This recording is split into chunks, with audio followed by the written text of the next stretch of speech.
Special welcome to everyone who's in the room with us in Rome, as well as those who are joining us through the live stream. Great to have you with us for our briefing, where we'll be talking about the Inuit delegation that met with Pope Francis earlier today.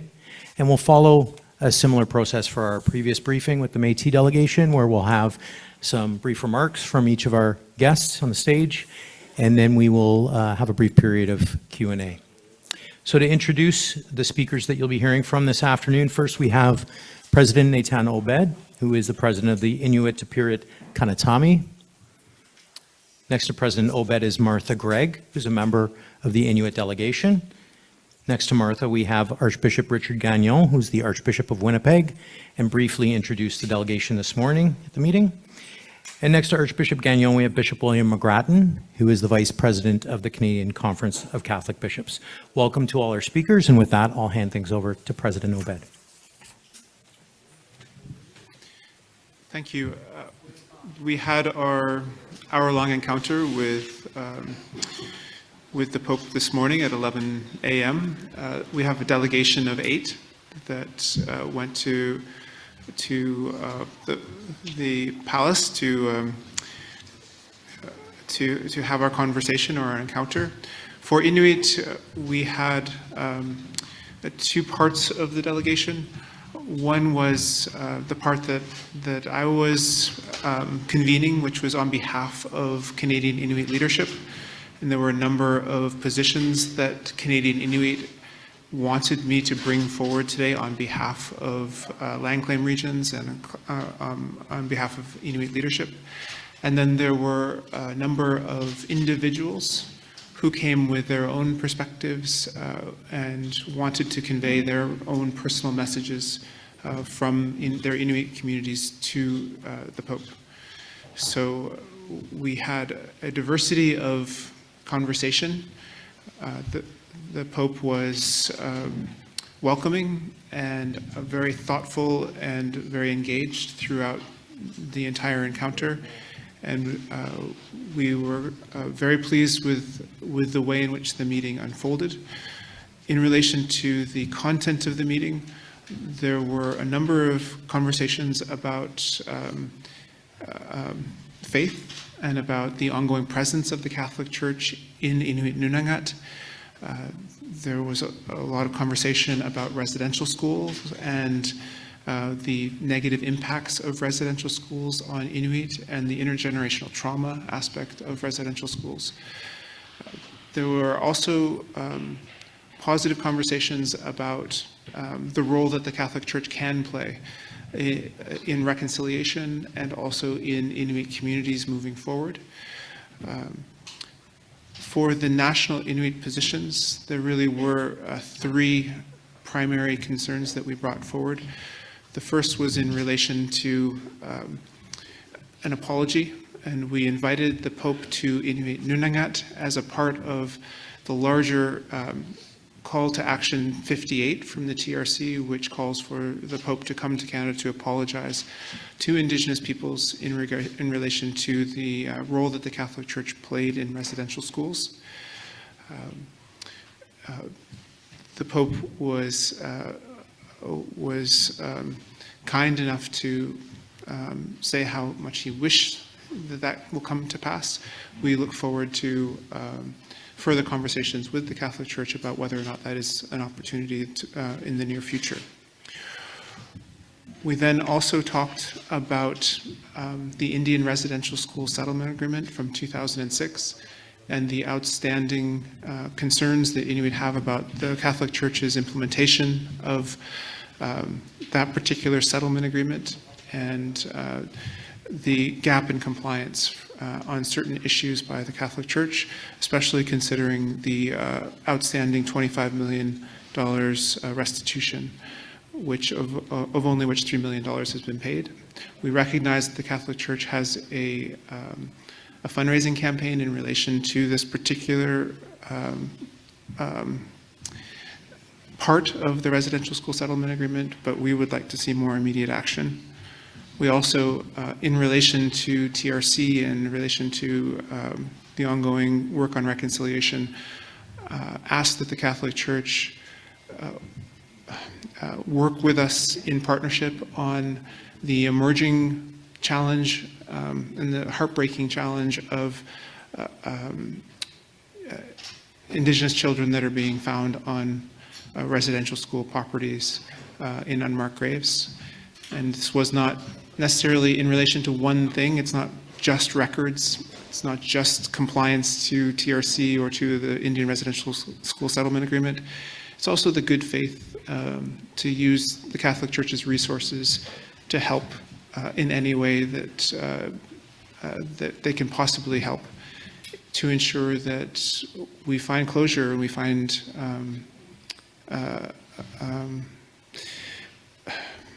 I guess the shared path forward, which recognizes the gross human rights abuses that have taken place, but also the way in which we can move beyond that moment and work together in partnership, and not just through legal binding agreements. The final point that we raised was in relation to the legacy of sexual abuse in the church, and asked the Pope directly if he would intervene in a particular case against Johannes Revoir, who currently resides in France. And we asked that the Pope speak with Father Revoir directly and ask him to go to Canada to face the charges that he is up on in Canada. And if Father Revoir is not agreeable to that, if the Pope would do all that he could to work with the French government to ensure that either extradition can happen or that Father Revoir can be tried in France. We want this new relationship and this relationship of reconciliation to be based on action, and also based on mutual shared ambition. And it is such a heartbreaking reality that some people who should have been brought to justice decades ago have not seen justice, and those who have been abused and those victims have sometimes died before they have seen justice. What happened in residential school, as far as the policies surrounding residential school, are history. A lot of what has happened in residential school happened with people who are no longer alive, but that is not always the case, and there are still things that we can do together to ensure that there is justice for those who do not have it yet. With all those heavy things, there was also a true sense of openness and kindness that was showed to us as a delegation. And so I do want to thank the Catholic Church and the Canadian Council of Catholic Bishops for getting us to this point and this day, and also thank the Pope himself for his warm welcome here in the Vatican City.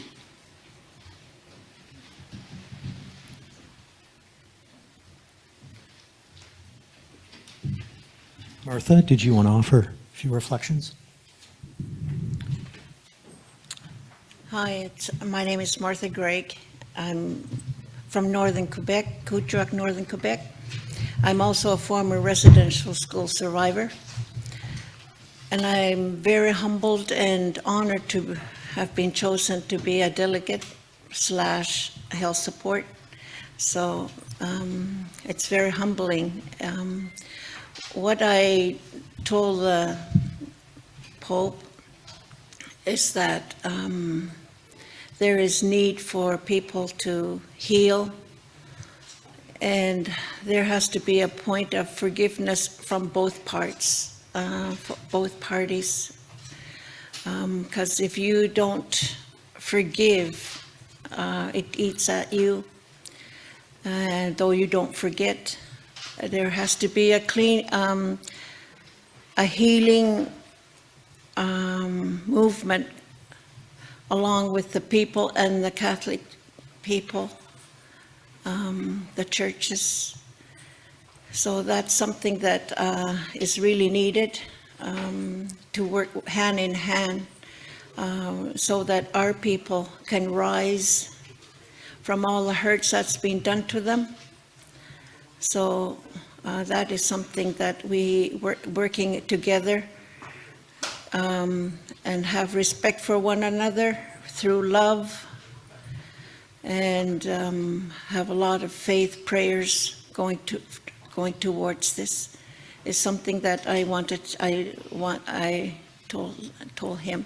And I also invited him to come to Canada, because I think it's very appropriate if he do come. It would mean more to the people, to the former residential school students and the families, because it's also the intergenerational that are affected by the residential school. So that's something that would be really meaningful for him to do an apology. So hopefully that will happen. But I was just more humbled to be chosen to attend this. So I will have a lot of sharing with my people when I get back home. Thank you.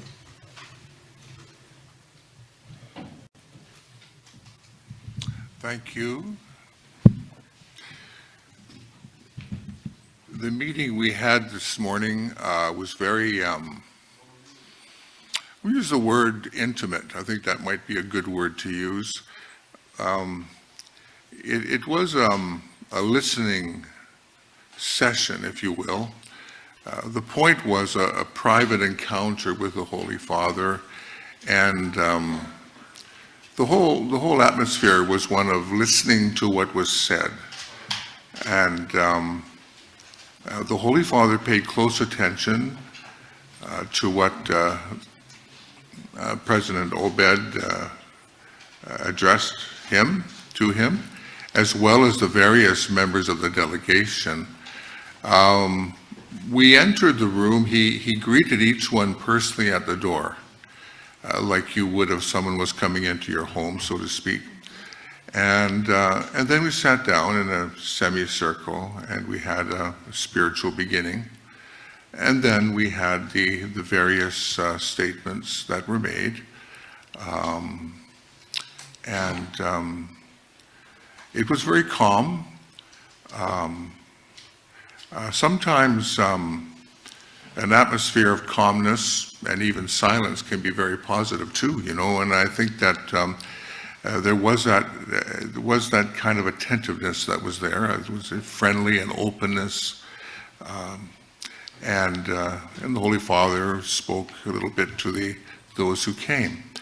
And so we had hoped when the delegation was organized, as you know, it goes back 3 years now, that this would be the tenor of the meeting, that it would be a listening time, an important step to other things, and also to, if you will, to establish a relationship in some way of engaging the Holy See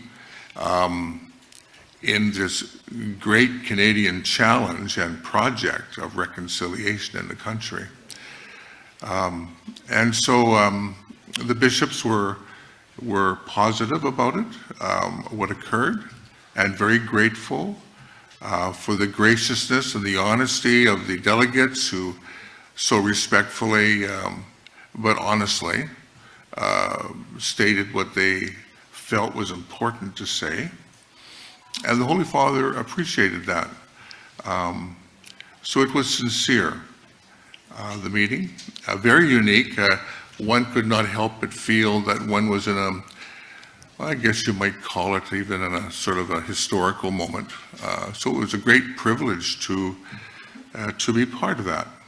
And so it is a listening step that this whole encounter was this morning.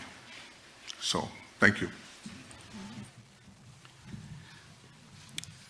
Having had the privilege to be present, both with the Métis and with the Inuit, I can say that there's a sense of gratitude for their openness to accept the invitation that we've been working with them for so many years to provide these steps of reconciliation.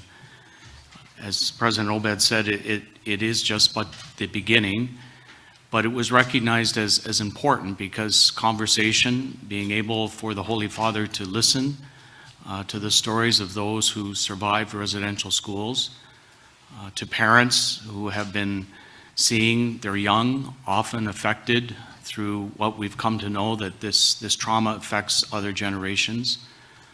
The youth delegate, who was very, very moved, and she spoke with great respect, but also recognized that she was representing many of the young people from the North. When we did enter, and as Archbishop Gagnon mentioned, the Holy Father did greet each person, and he does that in a way that I think allows people to feel that he's welcoming them.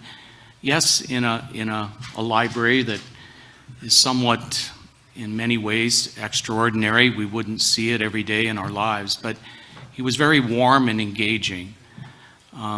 But the first delegate who lit the kulak, and that this flame was marking the beginning of this important encounter. And we were told, and the Holy Father understood, that this is an important symbol for the Inuit people when they gather. And so to have that expression, I think, was very important. It caused a bit of concern among some of the Vatican officials as to what was going to happen, but once Rhoda sort of explained how this would unfold and explained it very well, the flame kept lit during the whole meeting. It was a sense of warmth, as what was said. Light is very important, as we come to know in the Arctic. It's a sign of life. And I think that was symbolic of what was going to take place. Life, for many people who have gone to residential schools, has not been easy. They've been victims of both physical and sexual abuse. And these stories were told. And they were told with respect, but with a sense of knowing that the Holy Father needed to hear this. And he was gracious. He listened with intent and recognized, as we all have, that this is a travesty that has affected the church and affected our First Nations, our Métis and Inuit. I also want to say that there was a great sense of wanting the future of our children, as has been expressed, to be recognized in this path of reconciliation. We're not just doing this for now, we're doing it for generations to come. And this message kept coming through in the delegates, and especially the parents who were present. This delegation is something that I think the Holy Father wanted to happen. As we know, it was delayed in December, and so his desire to have this delegation return, I think, is a sign that we need to begin this process of reconciliation. The fact that the delegates rose and prayed in Inuktitut, the Our Father, you could see a sense in his own expression and being present in that moment of prayer that he felt at home, even though the language was something that was familiar to those who were part of the delegation. There was a sense of peace and calmness that came over the encounter as we began. I just maybe want to also express that the messages that President Obed has continued to bring forward in our discussions and in the planning is a sense of his commitment for his people, but also I think the openness that you've shown at all times to want to work with the church and to also recognize, as was expressed, that the church and the churches are important collaborators, important friends, hopefully, in this journey of reconciliation. And finally, I just want to also acknowledge that Martha, who was there as a healthcare worker, someone there to support them, having gone through that pain and suffering, she had an ability to understand where these delegates were expressing to the Holy Father. And her summary, with all due respect, President Obed, was very much from the heart, recognized that this was an important moment, not only for her, but for the people that she represented. And so I thank you for those words that you expressed to the Holy Father. And as he said, if he comes to Canada, he sure doesn't want to come in the winter to the Arctic. But in some ways, he was jesting, because he does want to come, but he would like to come at a time when it's not as cold in Canada as it is in the winter. So he expressed that, and there was a lightheartedness at some times to the encounter as well, which made it very, very welcoming and friendly. So with that, Thanks all of you for those reflections. Let's take a few questions. We'll follow the same path as before. Thanks, Erica, with the microphone. Please let us know which media organization you're representing and who you're directing your question to. Thank you. Thank you for taking our questions. I'm Olivia Stepanovich from CBC News. I have a question for the bishops. I'd like to know, do you support this call from the leader of the Inuit delegation to have Pope Francis personally intervene in the case of Father Johannes Rivoire to bring him to justice in Canada and to help extradite him? And what do you plan to do about that? so I was present as President Obed made that request of the Holy Father. I think I would begin by saying that this particular situation, any situation of sexual abuse, the Church needs to take responsibility. And as we've heard, justice and truth are important in this path of reconciliation. So the truth that this individual, this priest, has committed these particular or alleged acts of abuse and is now living in France, President Obed has asked that the Church assist him and also the Canadian government to try and make sure that this act of justice can be realized in Canada. I do know that Bishop Krotke has also expressed his commitment on behalf of the Church and as a bishop up in Churchill, Manitoba, to also assist President Obed. Personally, the Holy Father, I think, heard that this is an important. We need to continue to state that the Church needs to address this in a forthright manner. And I also know that the Oblates have also reached out to President Obed, and he will have an opportunity to be meeting with them this week, and we'll be discussing issues related to this particular case as well. So I think these are concrete ways that we can support the request that Archbishop, or as President Obed made to Pope Francis, is to assist in this act of justice. Next question.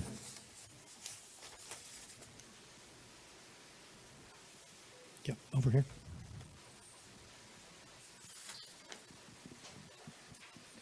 Wajeh Miigwech. I'm Cree from northern Quebec, and I'm here to cover this this historical event in my language for back home, and for our priests here. Maybe just the same question as the delegates. Is it only going to be that I don't know how to refer to him, priest, who's going to be extradited, hopefully, or is it going to be all of the priests? Because we do have a case in Quebec too as well, and it was only 10 years ago. We find out that that priest is somewhere else, stationed somewhere else. You know, like they're just being moved around. So it's the same thing. We want justice too as well. So it's not. I don't want to take your story away, but you know, can we look at other cases too as well, and not just this one particular one? Again, no disrespect to you. You got. Perhaps I'll start by saying that the intervention that we made was for the Catholic Church to work with us in a global sense, in a larger sense, wherever there are accusations of sexual abuse or physical abuse, that the perpetrators be brought to Canada to face those charges. And this particular case is one that we have been trying to work on for decades, which is why we highlighted this particular case. But in no way did I intend, or ITK intend, to make it about one particular case when we know that there are other scenarios. The same principles apply to all that we are applying to this particular case. So I hope that that answers part of your question.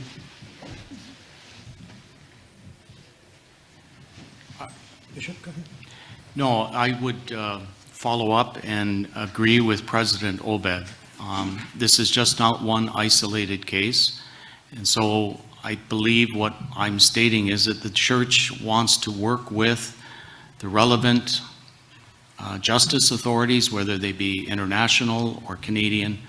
And if there are allegations that someone has committed these abuse, that they need to be brought to justice, and the church should not stand in the way, but assist those who have been victims to seek justice and healing. And this is but one way that the church can continue to do that.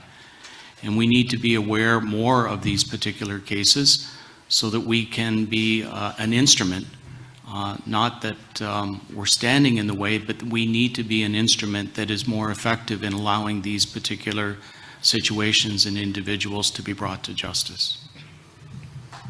Cindy. Cindy Wooden from Catholic News Service.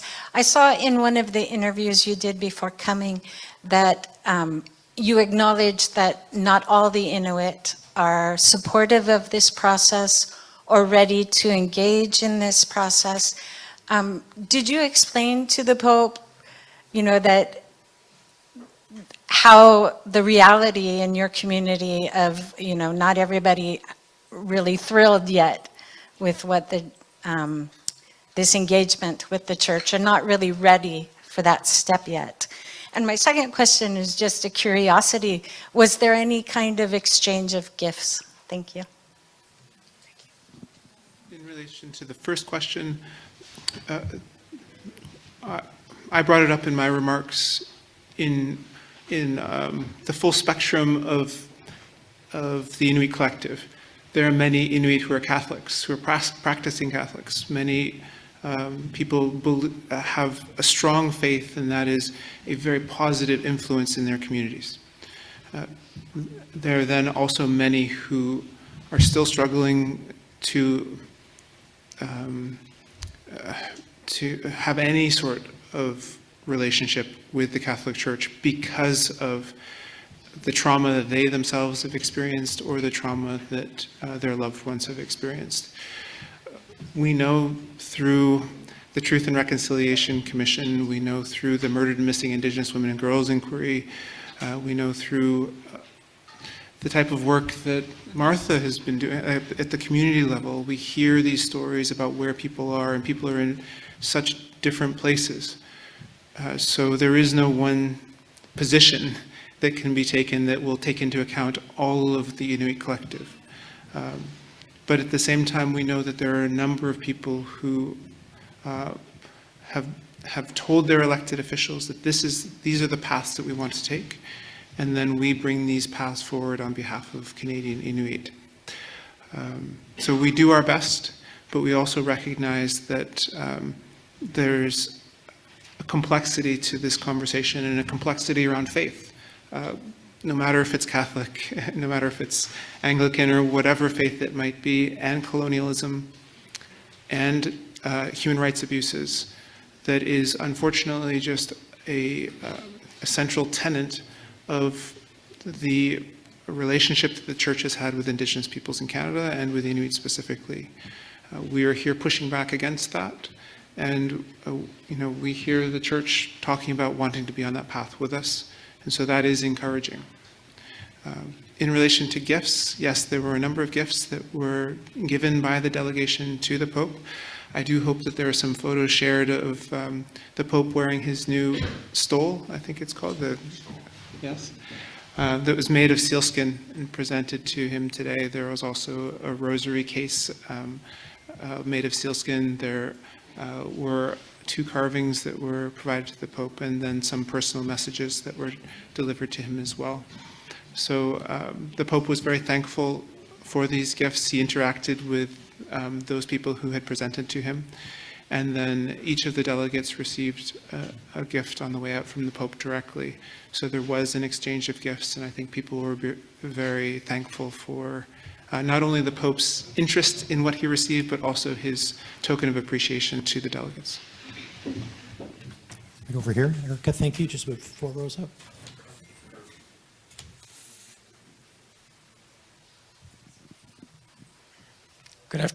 Good afternoon. I'm Martha Greig with Radio Canada. My question is for Ms. Greig. You've mentioned the importance of forgiveness on both sides and how it is critical to move on. What would you like, what do you need to hear from the Pope, whether here or in Canada, in order for him to deserve your forgiveness as a residential school survivor? Well, I was raised that it's very important to forgive whatever wrong has done to you. We always have to forgive them, though we won't forget. But not everybody is the same, and everybody is at different stages, and some of them are not at all ready to even want to hear forgiveness. But an apology to a lot of people, with my clients, have expressed that it would mean a lot. A genuine, heartfelt apology would be a first step to start wanting to start healing. So that is something that I personally, as a former residential school student, that would mean a lot to me myself, but more so for my fellow former students. And a lot of them have now passed away. So, but it's also their children that are affected as well. So it would mean more so important to them to move on. Because as when we were taken to school, there's parenting skills that we lacked in a lot of things that we had forgotten, not forgotten, but the lifestyle had changed. And we are now into big communities, whereas when we were taken away to residential school, we were raised by our parents. We were taught to be out on the land. And then when we got to the school, we learned how to be white person, which we cannot be. We are Inuit, we are First Nation, we are Métis. So that is something that we have to learn to live with one another.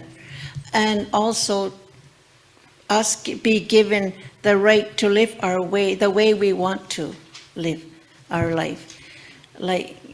And to have to be in respect with each other. So that is something, it's not that, what I'm trying to say is we have to work together on this. So an apology is the first step, then the forgiveness hopefully will follow through. Thank you. Final word, President Obed, from you, if you'd like.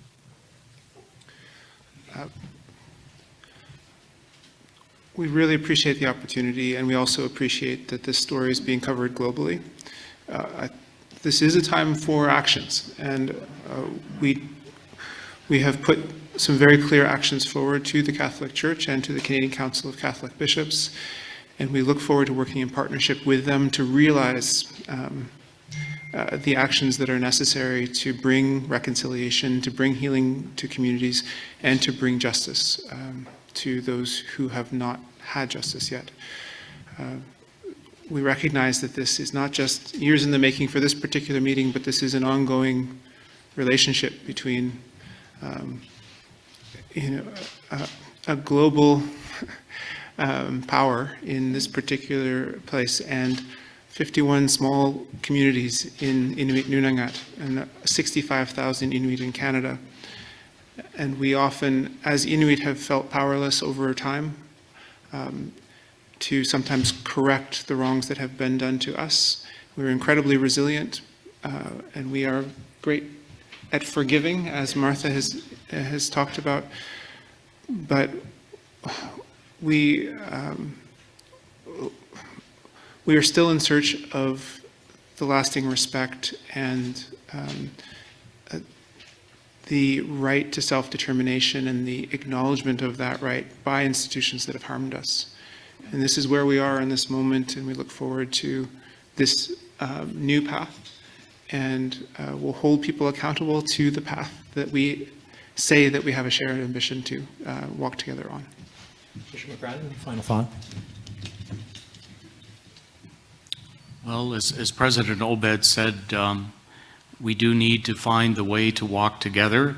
And I think one of the most important things, as he's mentioned, is the respect and the acknowledgement of the identity of our Indigenous communities. And the fact that sometimes we realize that forces and powers and certain ways in which maybe aspects of colonialization have taken culture, family, and that has been affected for generations.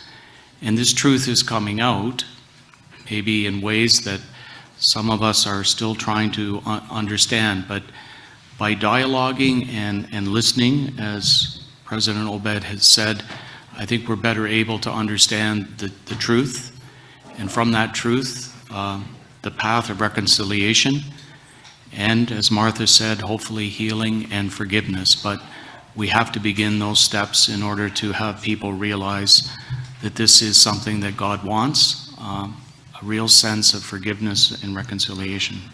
So I thank President Obed and also Martha for being present. Thank you. Thank you to all of our speakers, President Obed, Martha Greig, Archbishop Gagnon, and Bishop McGrattan. Thank you for being with us this afternoon and for sharing your time with us. Thank you to all the media who've joined us. I know that many of you still have requests or interest in speaking to either President Obed, individual delegates, or some of the bishops. And I know that there's contact information that we've shared with the media to be able to try to facilitate that as best we can. Patricia D'Souza is here in the front row, who's the communications representative from the ITK, and we'd be happy to work with any of you that would like to chat further. Thank you again for being here. Our next briefing will be on Thursday at 3 p.m., where we will have representatives from the First Nations delegation sharing their experiences from their meeting, which is Thursday morning. Friday, we will have a briefing at 3:30 p.m. with representatives from all the delegations, and that's following the meeting that takes place with the Holy Father, the public audience, on Friday at noon Rome time. Thank you again for being with us. Have a wonderful evening.